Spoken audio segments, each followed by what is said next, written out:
নমস্কার, ঈশান বাংলার ইভিনিং শোতে আপনাদের সবাইকে স্বাগত জানাচ্ছি।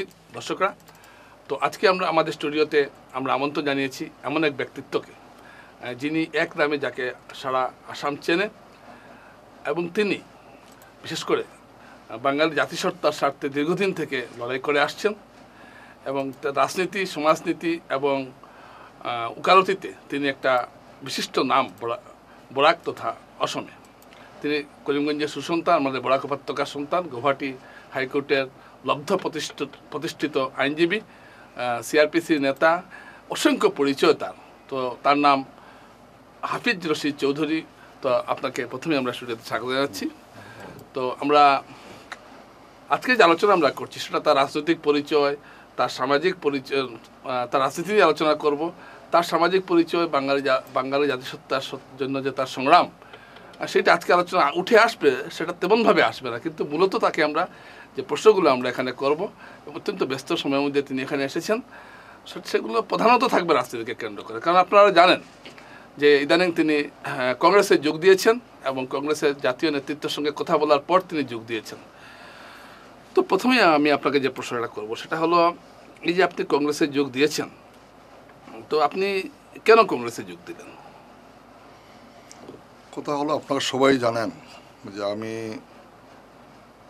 আফ্রিকাতে ছিলাম। আফ্রিকা থেকে 1984-এ আমি যখন আসলাম আসামে, আসার পরে 85-এ যখন আসাম চুক্তিটা হলো, আসাম চুক্তি যখন হলো তখন আমরা কালীপদ সেন, গোলাম ওসমানী, তারাপদ ভট্টাচার্যী, আমরা দেখলাম যে যাদের নিয়ে যে বাঙালি যারা বার্ষিক এবং ধর্মীয় সংখ্যালঘু যারা, তাদের অধিকার নিয়ে এই সমস্ত আন্দোলনটা ছিল। গতিকে আমরা দেখলাম যে তাদের কোনো কনফিডেন্সের না নিয়ে, তাদের সঙ্গে আলোচনা না করে এমন একটা চুক্তি হয়ে গেল যে চুক্তিটা নিশ্চয়ই এটা আমাদের অসুবিধায় ফলে আমাদের প্রবলেম হবে। সেই জন্য আপনারা জানেন প্রথমে একটা কোঅর্ডিনেশন কমিটি হয়েছিল, কংগ্রেস গভর্নমেন্ট যখন পাওয়ারে ছিল, আলটিমেটলি আমরা ইউএমএফ পার্টি করেছিলাম। শুধু ওইটার জন্য করেছিলাম যে আমাদেরকে একমাত্র কোনো ধরনের একটা গুরুত্ব দেওয়া হইল না এই জাতিটাকে, যে জাতিটা সবসময় অঞ্জন চক্রবর্তী মানুষ, ডাক্তার মানুষজনকে মার্ডার করা হয়েছে বিভিন্ন জায়গায়, নেলি, চাউলকোয়া, অন্যান্য জায়গাতে অনেক ঘটনা ঘটেছে। বার্ষিক এবং ধর্ম সংখ্যালঘু হিন্দু মুসলিম সবাই অত্যাচারিত হয়েছিল।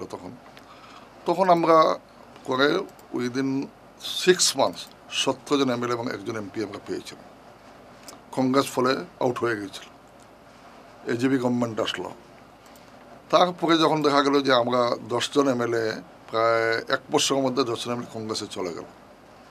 চলে যাওয়ার পরে আমরা দেখলাম যে আমাদের কি দুর্বলতাটা কি, কেন আমরা রাখতে পারলাম না। আমাদের আবেগিক থাকার জন্য আমরা সংগঠনটা করতে না পারাতে মানুষের কাছে আমরা মানুষকে ধরে রাখতে পারলাম না, যার জন্য ওনারা চলে গেল কংগ্রেসে। আলটিমেটলি আমরা শেষ পর্যন্ত দেখলাম হাই সুপ্রিম কোর্টে কেসও করেছেন আমার স্বামী কোর্টের একটা ক্লোজ ব্যাপারে। কেসটা তো আমরা হারেছি, শান্তিরঞ্জন দাশগুপ্তর নেতৃত্বে কেসটা করা, ওনার নামেই কেসটা করা হয়েছিল। আমরা কেসটা হারছিলাম। তারপরে আমরা দেখলাম যে এখন একটা শান্তি এসেছে আসামে, ঠিক আছে, যা হওয়ার হয়ে গেছে, আমরা আসামে কোর্টটাকে মানিয়ে নিলাম। তো মানার পরে আলটিমেটলি 91-এ কংগ্রেস গভর্নমেন্ট আসলো, 85-এ এজিপি ছিল। আলটিমেটলি কংগ্রেসের আমাদের প্রবলেমটা ছিল কোথায়, যে কিছু দেখা গেছে যে মাইনরিটি এরিয়াত ওদের পাট্টার ব্যাপার, নাগরিকত্বর ব্যাপার, ডি ভোটারের ব্যাপার। 1997-এ ডি ভোটারটা আরম্ভ হয়েছে, ডিটেনশন ক্যাম্প আরম্ভ হয়েছে। তখন কিন্তু বিজেপি কিন্তু এটা স্ট্রং ছিল না, কিন্তু দেখা গেল যে এই ডিটেনশন ক্যাম্পে ডি ভোটারের নামে দেখা গেল বিশেষ করে বাঙালি হিন্দু ডি ভোটারের মধ্যে প্রায় 3,13,000 শুরু হয়েছে 97 শুরু হয়েছে। 97-এ শুরু ডি ভোটার, 98 থেকে নোটিফিকেশনটা হয়েছে। এই 98 থেকে যখন হয়েছে তখন দেখা গেল যে 3,13,000 ডি ভোটার লাগানো হয়েছে এটা করে, যেটা ভারতবর্ষে কোনো জায়গাতে ছিল না, কোনো কনস্টিটিউশনের মধ্যে সেটা নেই। তখন দেখা গেল ডি ভোটারের মধ্যে কিন্তু মুসলমানের চেয়ে দেখা যায় বাঙালি হিন্দুর নাম বেশি, প্রায় 2/3 বেশি হয়ে গেল। আমি নিজে কেসও করেছিলাম ডি ভোটারের ব্যাপারটা নিয়ে। কেসগুলো চলতে হতে এখন বর্তমানে সুপ্রিম কোর্টের কেসটা পেন্ডিং আছে, ওই কেসটা এখনও আছে আর কি। তো আলটিমেটলি আমরা দেখলাম যে এটাও একটা পর্ব যে মাইনরিটিকে এরা বঞ্চিত করতেছে বা মাইনরিটি তাদের প্রাপ্যটা পায় নাই। আসে যখন 16-তে তারা গভর্নমেন্ট করলো আসামে, 14-তে ভারতবর্ষে গভর্নমেন্ট আসলো, 16-তে আসামে গভর্নমেন্ট হইল। ফার্স্ট কয়েকদিন ঠিকই গেল, সংবিধানের উপর এত বেশি বিপন্ন হয় নাই। এই সংবিধান আসার পরে গত 21-এ যেটা নির্বাচন হইল, আর পার্লামেন্টের নির্বাচন 19-এ যেটা হইল, এই 19-এ আসার পরে যখন দেখা গেল সংবিধান বিপন্ন, সংবিধানের মধ্যে আপনারা জানেন যে সংসদ ভবন যেদিন প্রথমে ইনগ্রেট করা হইল ফার্স্ট ডে, এই বছরের প্রথম দিকে দেখা গেল যে একটা কনস্টিটিউশন সেখানে তারা ডিস্ট্রিবিউট করলো, প্রত্যেক মেম্বারকে কনস্টিটিউশন দিল। সেই কনস্টিটিউশনের মধ্যে প্রিএম্বল যেটা ছিল, প্রিএম্বলের মধ্যে থেকে সেকুলারিজম শব্দটা নাই হয়ে গেল, নাই এটার মধ্যে। সোশ্যালিজম যেটা সেটা নাই হয়ে গেল।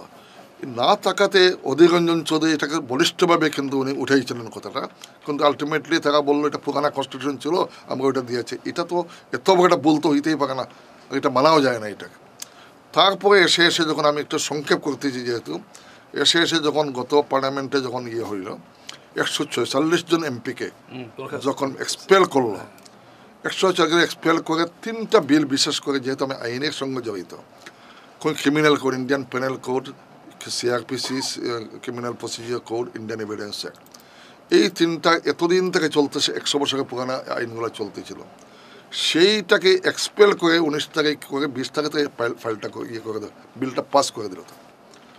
তখন কিন্তু আমি 19 তারিখ যখন ওদেরকে বের করে দিল, আলোচনা হইল, 19 তারিখ রাত্রেই আমি একটা সিদ্ধান্ত নিলাম যে আমি কি এইভাবে থাকা উচিত, না I should say something, I should do something positive লাইনে। আমি বিভিন্ন সিভিল সোসাইটির সঙ্গে জড়িত ছিলাম, আসাম সিভিল সোসাইটি আছে, সেটাকে আমি চেয়ারম্যান, সিআরপিসির সঙ্গে জড়িত ছিলাম।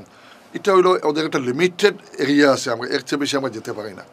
তখন দেখা গেল পলিটিক্যাল ফাইট করাটা প্রয়োজন, সেই পলিটিক্যাল ফাইট করাটা প্রয়োজন, কেউ এমপি হয়ে করতে পারে, না হয়ে করতে পারে, পার্টি কাজে শক্তিশালী করা যায়। একটাই আমরা কংগ্রেসে হয়তো কোনো কিছু বঞ্চিত করেছে, কিন্তু কংগ্রেসে কিন্তু দেশের প্রতি গাদ্দারি করে নাই, সংবিধানের প্রতি কোনো বিপন্ন করে নাই কংগ্রেসে। সেইটাই ছিল আমার যে একমাত্র এখন যে কংগ্রেসকে যদি হাত শক্ত করা যায়, তাহলে সংবিধানটাও বাঁচবে, গণতন্ত্র বাঁচবে, সেকুলারিজম বাঁচবে। সংবিধান, গণতন্ত্র, ধর্মনিরপেক্ষতা রক্ষা করার জন্য কংগ্রেস বেসিক্যালি আমি এটা দেখছি, আমার অন্য কোনো নিজস্ব কোনো ইয়ে নেই। যখন আমি সরাসরি চলে আসছি করিমগঞ্জের প্রসঙ্গে, আচ্ছা, করিমগঞ্জ লোকসভা আসন দীর্ঘদিন পর সংরক্ষণ মুক্ত হয়েছে, তো স্বভাবতই এখানে সংখ্যালঘু সমাজ থেকে প্রার্থী দেওয়ার একটা দাবি উঠেছে, এবং সব রাজনৈতিক সংখ্যালঘু দীর্ঘদিন পরে বরাকের মুসলমান জনগোষ্ঠী তাদের একজন প্রতিনিধি পাঠানোর লোকসভায় সুযোগ পেয়েছেন, যেটা তারা আগে পাননি। তো আপনি এসেছেন এবং একটা কথা উঠছে যে আপনি কি কংগ্রেস নেতৃত্বের সঙ্গে কোনো পাকা কথা বলে এসেছেন যে আপনাকে টিকিট দেওয়া হবে? না, শুনুন, আমি আজকে প্রায় 40 বছর উপরে থেকে আমি সক্রিয়তে যেতে আসি। আমি যখন দেখেছি যে সংবিধান বিপন্নে দেশকে বাঁচাইতে লাগে, সেইটাতে আমি কোনো কন্ডিশন দেয়নি। আমার আলাপ হয়েছে, নো ডাউট, ওনাদের পক্ষ থেকে আমার কাছে অনেক স্টেট, আমি এরকম কথা বলেন যে আমাকে টিকিট দিলে আমি যাবো, আমি এই ধরনের কোনো শর্ত রাখিও নাই, এই ধরনের কোনো কথা হয় না। আপনি টিকিট, আমি সেখানে আমি একজন অ্যাপ্লাই করেছি, যেভাবে করেছি আমি, আমার কোনো শর্ত আমি দেইও নাই, ওরাও কোনো ধরনের শর্ত আমাকে বিষয়ে বলছেন যে তিনি কোনো শর্ত সাপেক্ষে কংগ্রেসে যোগ দেন না, ধর্মনিরপেক্ষতা, গণতন্ত্র এবং সংবিধান রক্ষার স্বার্থে তিনি কংগ্রেসে যোগ দিয়েছেন, এটা হলো তার কথা। আচ্ছা, একটা কথা উঠছে যে এআইইউডিএফকে, যেমন আজকে একটু আগেই আমরা একটা আলোচনা থেকে এসেছি, সেখানে কয়েকজন সংখ্যালঘু নেতৃত্ব এখানে এসেছিলেন, তো এর মধ্যে কিছু লোক বললেন যে বদরুদ্দিন আজমলের যে ইমেজ এখন পর্যন্ত যেটা আছে, যতই লোকে বলুক যে করিমগঞ্জে আমার চাইছে না, কিন্তু একটা অংশ চাইছে, এবং এই যে চাইছে অংশটাকে যদি আটকাতে হয় কংগ্রেসের, সেখানে আপনি নাকি সেই ব্যাপারে, আপনি এমন একজন ব্যক্তিত্ব যে আপনি গেলে সরাসরি বদরুদ্দিন সাহেব এসে আপনার বিরুদ্ধে কিছু সরাসরি বলা বা আক্রমণ করা, সেটা সম্ভব হবে না, এবং বদরুদ্দিন আজমলের অনুগামী যেসব মুসলমানরা আছেন তারা আপনার মধ্যে, আপনি এলে হয়তো তারা বা আজমল একটু নরম হয়ে যাবেন, এটা কি সত্য কথা? না, এটা শোনা, এটা তাদের পার্টির ব্যাপার, প্রত্যেক পার্টির নিজস্ব তাদের একটা আদর্শ থাকে, মতানৈক্য। আমি কিন্তু সেই ধরনের কোনো, এটা নির্ভর করবে বুটাক্সদের উপরে। বুটাক্সের মধ্যে সব তো কংগ্রেস না, সব ইউডিএফ না, সব বিজেপি না, সব বিজেপি না। বুটাকা দেখবে কাকে দিলে আমাদের সর্বাঙ্গীন উন্নতি হবে, দেশের উন্নতি হবে, বুটাকে সিদ্ধান্ত করবে। আমি যদি পাই, সেটা যদি আজমল সাহেব মনে করে যে ওনার যাওয়াটা দরকার, তখন উনি হয়তো ইঙ্গিত দিতে পারে, এটা ওনাদের ব্যাপার। আমার কিন্তু এই ধরনের কোনো ইয়ে নাই, কিন্তু আমি আশা করব যে আমার কাছে বিজেপিরও আমি সাপোর্ট পাবো। আমি বিজেপি সেই অফিসিয়াল বলতেছি না, অনেক লোক আছে যারা চায়, দেশের প্রতি যারা কমিটমেন্ট আছে, তারাও আছে, এজিপির মধ্যে আছে, ইউডিএফের মধ্যে আছে, যারা দেশটাকে বাঁচাইতে চায়, সেকুলারিজমে বিশ্বাস করে। আমি আশা করি আমি তাদেরও ভোট পাবো বলে, আমার যদি আমাকে দেওয়া হয়, আমি আশা করি আমি সেটা পাবো। আচ্ছা, একটা কথা উঠছে যে আপনি একজন ব্যস্ত ব্যারিস্টার, এবং আপনি নাকি জিতলে করিমগঞ্জের মানুষকে সময় দিতে পারবেন না, এই বিষয়ে আপনি কি বলছেন? না, দুটা জিনিস থাকে তখন। এটা হলো পার্লামেন্টের ব্যাপারটা, একটা হচ্ছে লোকাল ইস্যুস ব্যাপার। আমি যদি প্রতিনিধি হই, আমার উচিত হবে আমি মানুষের সঙ্গে আসা। মানুষ এখন তো আমি যেহেতু আমার ওইরকম কোনো দায়বদ্ধতা নাই, অফিসিয়াল কোনো অব্লিগেশন নেই, তথাপি তো আমি মানুষের কাজ করতেছি। আপনারা সবাই জানেন মানুষের সমস্যা নিয়ে আমি সবসময় করতেছি। বাকি থাকলেও যেটা অন্যান্য কিছু সমস্যা থাকে লোকাল, নিশ্চয়ই যদি আমি প্রতিনিধি হই আমি তাদেরকে টাইম দিতে লাগবে। আমার এই উকালতের চেয়ে আমি তাদের সমস্যা দিতে লাগবে, কারণ এই মানুষগুলো আশা করে আমাকে হয়তো ভোট দেবে। যদি সেই ভোট দেয় এবং আমি টিকিট পাই, ভোট দিয়ে আমি জিতি, নিশ্চয় তাদের প্রতি আমাকে সময় দিতে লাগবে, তাদেরকে আমি অ্যাড্রেস করবো। কিন্তু মেইন লক্ষ্য এটার সঙ্গে কিন্তু আমার থাকবে আমি পার্লামেন্টে একটা বলিষ্ঠ ভূমিকা আদায় করতে পারি কিনা, সেইটাই আমার কিন্তু মেইন উদ্দেশ্য। আচ্ছা, আপনার যারা বিরোধী আছেন, মানে বিরোধী মানে আপনার দলে যে আপনার বিরোধীরা আছেন, তারা একটা কথা বলেন যে হাবিব সাহেব তো বারবার ভোটে দাঁড়িয়েছেন কিন্তু তিনি হেরেছেন, তো বারবার হারছেন একজন মানুষকে কেন কংগ্রেস ভোট টিকিট দেবে? আমি হেরেছি, আমি আগেই বলেছি। আমি সাপোজ ইউএমএফে আমি ইলেকশন লড়েছি, ইউএমএফের সাংগঠনিক কথা আমি বললাম। আমি যখন মিটিং করতাম হাজার হাজার মানুষ আমার মিটিংয়ে আসতো, কথা শুনতো, মানুষগুলো বিপদে আপদে আমি সবসময় করি। কিন্তু বুটটা যে বাক্সে ঢুকাইতে লাগে এই সাংগঠনিক ভিত্তিটা ছিল না, যার জন্যই কিন্তু আমি মানুষের দোষারোপ করি না, আমাদের দোষ ছিল এটা। বুটটা নিয়ে আমরা জায়গার মধ্যে দিতে পারি না, বাক্সের মধ্যে ঢুকাইতে পারি না, যার জন্য এটা হয়েছে। আমি মনে করি না যে এটা যে আমি পপুলারিটি ছিল না বা আমি কোনো ধরনের মানুষে ইয়ে করে নাই, কিন্তু মানুষে আমাকে তখন কিন্তু আমি যখনই আমি ইলেকশন লড়ছি হাজার হাজার মানে আপনার অভিজ্ঞতা হয়েছিল যে না, সংগঠনের দরকার, সংগঠনের দরকার, খালি ব্যক্তি দিয়ে হবে না, কারণ বুটটা বাক্সের মধ্যে ঢুকাইতে আনতে হবে। এইটার জন্য আমি হেরেছি। আমার কোনো মানুষ বলতেই পারলো যে আমি যেভাবে মানুষ আমাকে অ্যাকসেপ্ট করছিল, কারণ আমি মানুষের সঙ্গে থাকি, মানুষের সমস্যা নিয়ে থাকি, আমি কোনো কোনো চাই না বলে আমাকে দাও। এই যে এমপি এমএলএ আমি হারছি, হারার পরে কিন্তু মানুষের সঙ্গে ছিলাম, মানুষ সমস্যা নেই। যখনই মানুষ যেত কিন্তু আমি মানুষের কোনোদিন মানুষের বিমুখ করে আমি পাঠাই নাই, তাদের সমস্যা আমি অ্যাড্রেস কোনোদিন বলি নাই যে আমাকে আমি হারছি, আমাকে ভোট দেওয়া নাই। মানুষের ভোট দিতে চাইছিল কিন্তু ভোটগুলো বাক্সে ঢুকাইতে পারেন না, আমাদের দুষ্টা ছিল। আচ্ছা, ধরুন আপনি কংগ্রেসের টিকিট পেলেন না, তো সেক্ষেত্রে কি আপনি আবার মানে কংগ্রেস ছেড়ে আবার বসে থাকবেন? না স্যার, বসে থাকা না, তখন আমার দায়িত্বটা কম থাকবে, আমি নিশ্চয়ই কংগ্রেস করবো। যেহেতু এখন করছি এই বয়সে আমি আবার কোনো পার্টিতে যাবো নাকি বা আমি ইলেকশন রাখি, নিশ্চয়ই যেহেতু কংগ্রেসের হাত শক্তি করার জন্য আমি এসেছি। টিকিট পাওয়া না পাওয়া অন্য জিনিস, আমি টিকিট পাই না পাই, পাইলে ভালো কথা, আমার একটা দায়িত্ব বাড়বে। না পেলেও আমি এজ কংগ্রেস ম্যান হিসাবে, কংগ্রেস ওয়ার্কার হিসাবে যতটুকু আমার করণীয় নিশ্চয়ই আমি করতে হবে, করবো আশা করি। আরেকটা আপনার বিরুদ্ধে, আরেকটা বিরুদ্ধে না, ঠিক আপনার সম্পর্কে আমি বলবো যে আপনি AIUDF এর একজন অন্যতম প্রতিষ্ঠাতা ছিলেন এই দলের। তো তার মানে আপনি যখন যেখানে এরকম একটা দলের প্রতিষ্ঠাতা ছিলেন, এখন আবার এই দলের বিরুদ্ধে আপনি কিভাবে কথা বলবেন? না, দলের আমরা যখন প্রতিষ্ঠাতা মানে ইউডিএফটা নামটা আমার ঘরের মধ্যে হয়েছে, আমার ঘরের মধ্যে আপনি পুরো থিঙ্ক ট্যাঙ্ক ছিলেন। আমি থিঙ্ক ট্যাঙ্ক বলি না, সবাই আমরা একটা কালেকটিভ ডিসিশন ছিল। আমি ওয়ান অফ দ্যাম। আমি মনে করি না যে আমি সব কিছু। বিশিষ্ট নাগরিকা আমাদের অন্যান্য কমলেন্দু ভট্টাচার্য ছিলেন, বাণীপ্রসন্ন মশল ছিলেন, মনা তৈবুর রহমান ছিলেন, বেশ ভালো কয়েকজন, সব ছিল থিঙ্ক ট্যাঙ্ক। আমি একা কোনো আমাকে অবদান মনে করি না, আমি ওয়ান অফ দ্যাম। এতটুকু বলতে পারি আমার ঘরে সব বসেই ছিল, এটুকু বলতে পারি। এবং সেই ইউডিএফ উদ্দেশ্যটা কী ছিল, কারণ আমরা ইউএমএফ এবং ইউডিএফ একই ছিল। আপনি লিখেছেন ইউএমএফটা মার্জ হয়েছে ইউডিএফ, এটা নয় যে আমি ইউএমএফে ছিলাম ইউডিএফে জয়েন করেছি, নো। ইউএমএফটাকে ইউডিএফ মার্জ হয়েছে, ইউএমএফ ইউনাইটেড মাইনরিটিজ ফ্রন্ট এমন জায়গায় ডেমোক্রেটিক ফ্রন্টটা হয়েছিল, ইউডিএফ হয়েছিল। উদ্দেশ্য এক ছিল, আদর্শ এক ছিল, উদ্দেশ্য ছিল সবকে নিয়ে চলা। ইউএমএফে এম থাকার জন্য, মাইনরিটি শব্দ থাকার জন্য, শুধু মাইনরিটি না, ভাষিক সংখ্যা সবাইকে, ভাষিক ছিল, কিন্তু অন্য সম্প্রদায় আসতো না। শেষ পর্যন্ত আমরা দেখলাম না, অন্য সম্প্রদায়ের দক্কার আছে, আসামের মানুষের দক্কার আছে, নেপালি মানুষের দক্কার আছে, বিভিন্ন চা জনগোষ্ঠীর দক্কার আছে। এই জন্য আমরা দেখলাম এম দিয়ে হইতেছে না, এম এ ভাবে শুধু বোধহয় বাঙালির দল লাগে এটা। ওই আমরা দেখলাম সবকে নিয়ে আমরা করি, ইউনাইটেড নামটা, হ্যাঁ, ইউনাইটেড ডেমোক্রেটিক ফ্রন্ট হলো। ইউনাইটেড ওইটাই ছিল, ইউনাইটেড তো ডেমোক্রেটিক ফ্রন্ট ছিল এটাকে। ডেমোক্রেটিক ফ্রন্ট সবকে নিয়ে চলা কয়েকদিন চললো, তারপরে দেখা গেল যে অ্যাকচুয়ালি সেই ধরনের যারা পারপাস ছিল, সেই পারপাসটা থেকে একটা অন্য লাইনে চলে গেল, যার ফলে বাণীপ্রসন্ন মিশ্র, আমি, কমলেন্দু ভট্টাচার্য বা আরও বহুত লোক ছিলেন। আমরা বসে দেখলাম তো ওনার সঙ্গে, ওনাকে অনেক বুঝাইছি, চেষ্টাও করেছি আমরা, দেখেন বলে এমএলএ হইতে পারেন। আমরা নতুন একটা রাজনীতি দিই, এটা সততার রাজনীতি দিই, মোরালিটি দিই, এই যে চেষ্টা করেছিলাম, পারি নাই। তখন আমরা দেখলাম বাধ্য হয়ে আমরা নিজেই।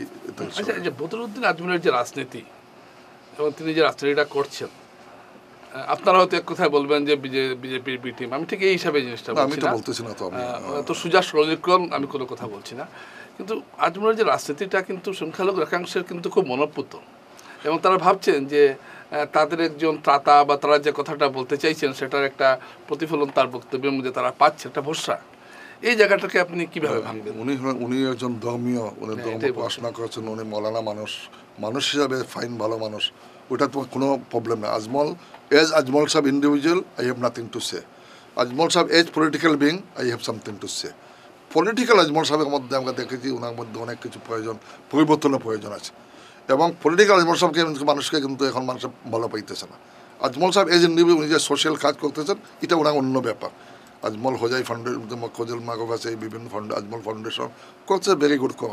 কিন্তু পলিটিক্যালি দেখা গেছে যে উনি বিশেষ কোনো একটা উদ্দেশ্য ওনার মধ্যে আসে নাকি, সেইভাবে উনি দলটাকে চালাইতেছেন। আমরা ওনাকে বলেছিলাম যখন প্রথম হয়েছিল, একটা কন্ডিশন দিয়েছিলাম যে ইউপিএ এবং ইয়ের মধ্যে যখন কোনো কনফ্লিক্ট আসবে তখন আপনি ইউপিএকে ভোট দেবেন, এটা আমাদের সিদ্ধান্ত ছিল।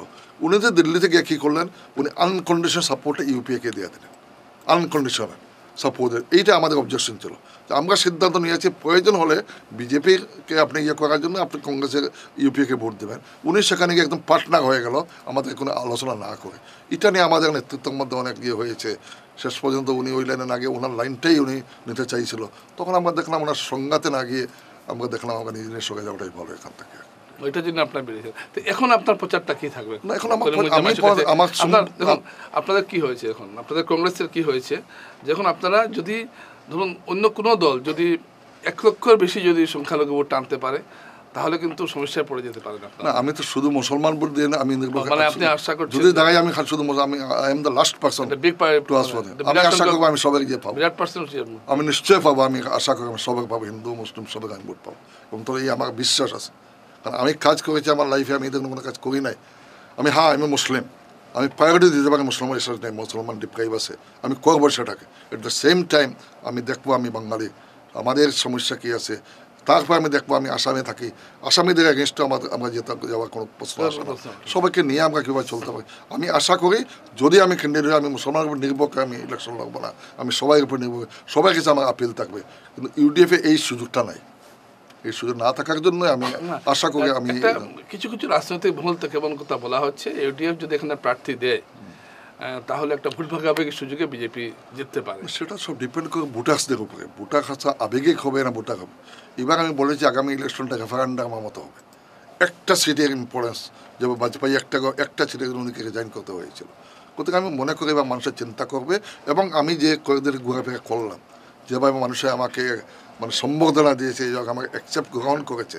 আমি হাইলাকান্দি ডিস্ট্রিক্ট এবং করিমগঞ্জ ডিস্ট্রিক্টে 2 দিন আমি কংগ্রেস হয়ে যখন আসলাম, এবার আমার প্রথম কংগ্রেসে আমি বরাক শহরে এসেছি, মানুষের যেভাবে আমাকে গ্রহণ করেছে, হিন্দু মুসলিম সব মিলে, কিন্তু আমি কিন্তু অনলি মুসলিমে আমার সবাই মিলে করেছে, আপনারা নিজে দেখেছেন।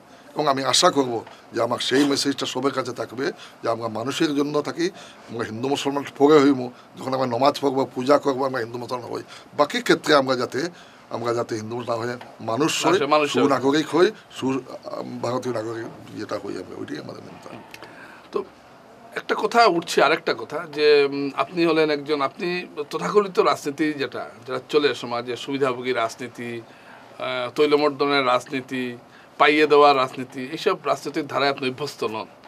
আপনি একটু স্বতন্ত্র ধারা রাজনীতি করছেন, সেটা হলো কি আপনারা নিজের যেটা আদর্শ এটাকে চলার যে রাজনীতি আপনি করেন। কিন্তু এখনকার দিনে এই রাজনীতিটা কি চলবে, বা আপনি কি এটার সঙ্গে খাপ খাওয়াতে পারবেন? মানুষ দেখেন, মানুষ চেঞ্জ হইতেছে, অনেক চেঞ্জ হয়েছে।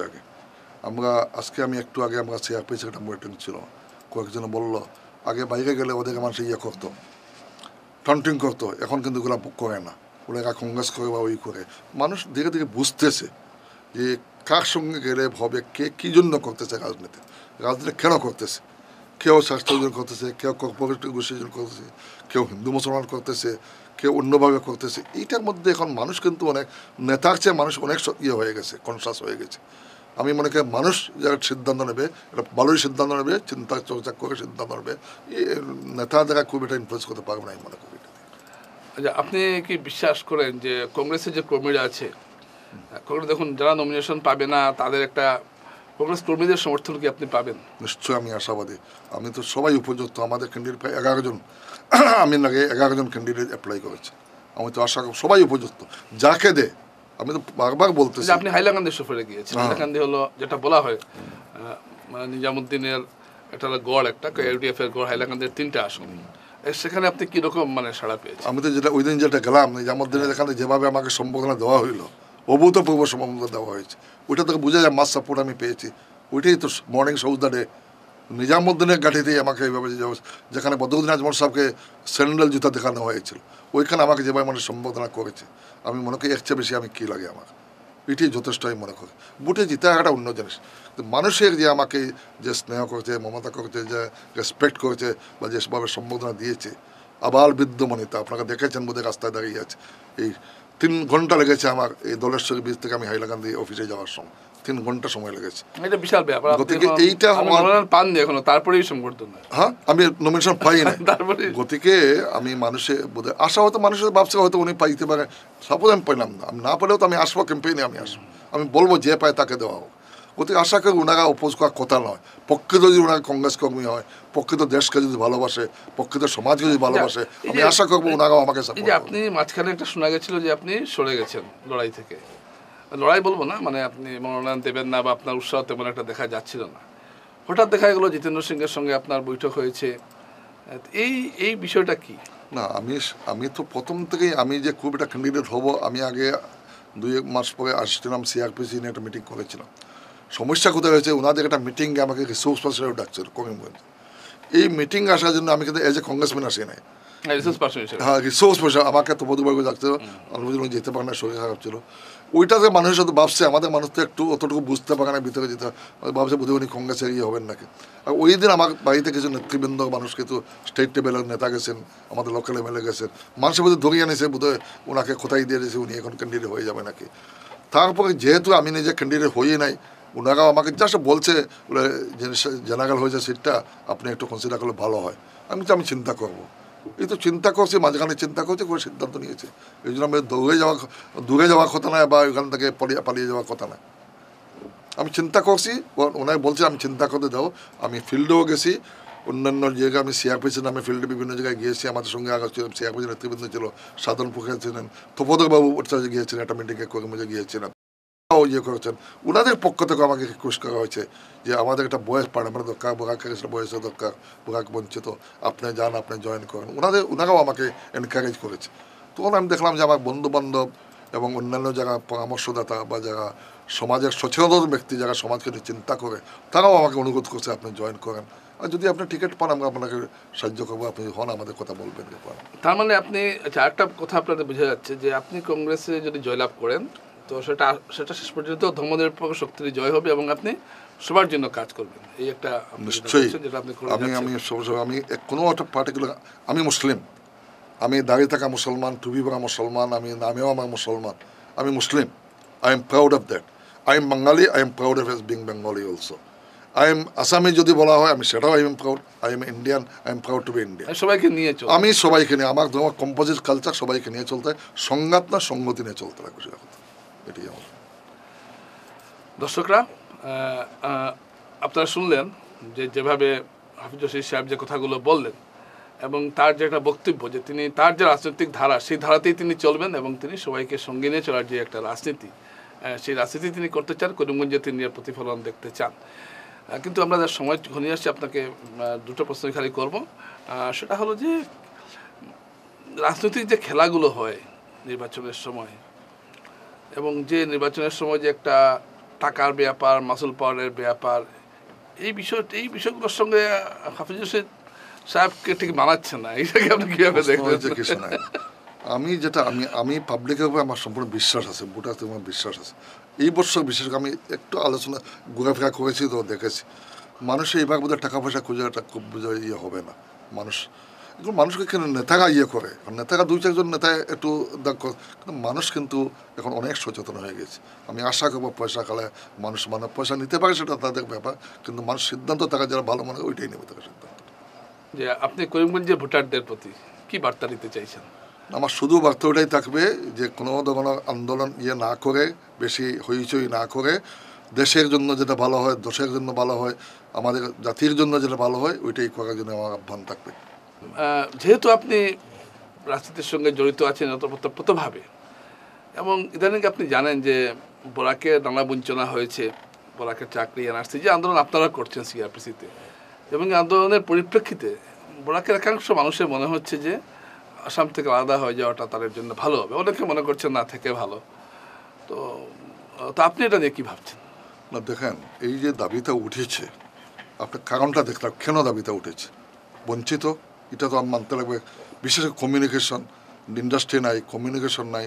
আজকে রোড থেকে আসতে গেলে অনেক চিন্তা করা হয়, ফ্লাইটের টিকিট পাওয়া যায় না, ট্রেনের টিকিট পাওয়া যায় না, বাই রোড আসতে গেলে কোনো সময় 24 ঘন্টা লেগে যায়, রাস্তায় আটকে গেলে নিয়ে হয় না।